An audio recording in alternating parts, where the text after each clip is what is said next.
The world energy market is one traditionally dominated by men. Yet today in Nigeria, there is a quiet revolution taking place. Off-grid energy is making inroads into areas left underserved and unserved by the big players.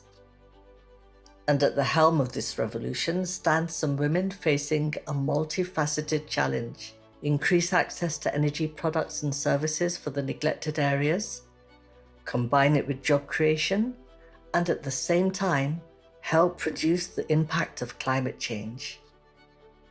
This series speaks to several women who are doing just this. Competence, hard work, and grit are just some words that can be used to describe Dosake Akporiaye, Managing Director of Olu Solar Nigeria, whose offices in Ikoyi bear testament to this description. My name is Dosake Akporiaye. I am the Managing Director for Ulu Energy Nigeria Limited. Started this business from the ground. We came into the Nigerian market in 2018. So my journey has been very interesting. I had run my consulting firm for about 13 years, doing entrepreneurial consulting, helping startups essentially to move from the ideation stage to set up their businesses and have organizations running. And I got to a stage where I wanted to create impact. And I just knew I wanted to be in the social impact space. And in doing that, I got introduced to a then partner at a company called Persistent Capital, who are one of the investors in Ulu. And my intent was just to have a conversation to understand, the space, how it works, and where I could feature. And it turns out that one of their portfolio companies was Ulu. I met with the founders, Neil, me, Dan, and the CTO, Vince, and here I am. I won't say there haven't been obstacles. There are always obstacles. I try not to look at them from a gender perspective. And what I've tried to do is to allow my work speak for myself. I'm a firm believer that referral is the best way to show or prove that you're doing a great job.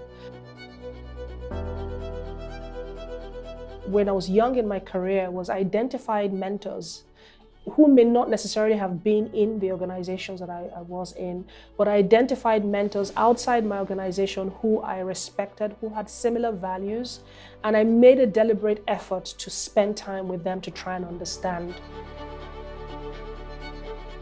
Studying computer science and accounting like donkey years ago, right? I quickly realized I didn't want to be a techie. And from business consulting, I started my own entrepreneurial consultant firm. And then I went back to do an MBA at INSEAD, an executive MBA at INSEAD, focusing on entrepreneurship and social entrepreneurship. So that was really the launch of my quest for social impact and understanding that business could be used as a force of good, and there could be multiple bottom lines, and you should be accountable for multiple bottom lines beyond just the usual KPIs. That's what consolidated my conviction of wanting to be in the social impact space.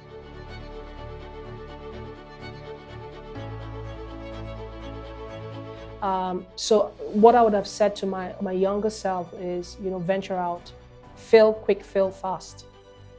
Just do it, learn more, research more, understand how things are changing in the environment. What are the trends? Where are people spending or investing money? Where are they investing in?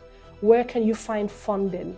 Because where people are spending money gives an indication of the direction that they're going to go.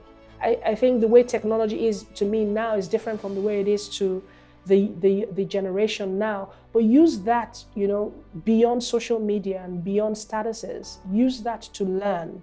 Invest in human relationships and human connections, because that is how you get to move forward. Have some older friends that can at least share their experiences with you and can guide you, can counsel you, can give you tips. Because it's good to learn from your mistakes, but there are just some very costly mistakes that you shouldn't make. So that would be the advice I would give myself.